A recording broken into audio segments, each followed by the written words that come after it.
السلام عليكم سو dhawaada asxaabta ku channelka Ekesom kuna soo dhawaada qiso ajiib ah balse inta aynan bilaabin muuqaalkana fadlan haddaad nagu cusub tahay subscribe dhagan balaalkana furo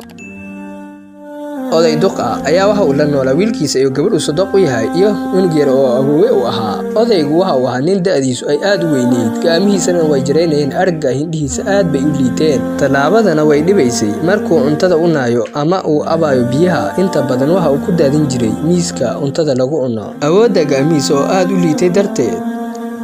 darteed wiilkiisa iyo gabadha uu sadaqa u ahaa oo miiska kula cuntayn jiray aad bay u dhibsadeen duqa waa inaa halkeena oo arintan ka joojinaa wiilkiisa ayaa yiri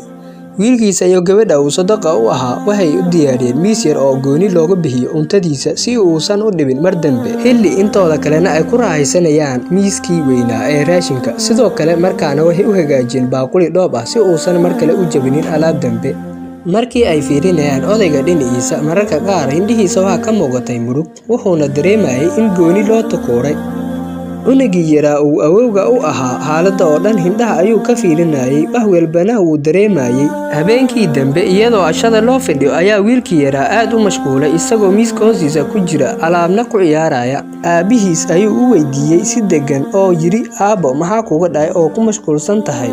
wiilkii yaraa ayaa ku jawaabay aabbo waxaan idin samaynayaa adiga iyo hooyaday miis yar iyo baaquli dhoob ah si aad uga cuntaan cuntada marka aad dogowdaan oo aniga aadan ii dhibin unugii yaraa oo dhool cadaynayo ayaa dib ugu noqday hawshiisii subxaanallah ogow waalidkaaga waxaad ku samaysid ilmahaaga ayaa kaa jari doona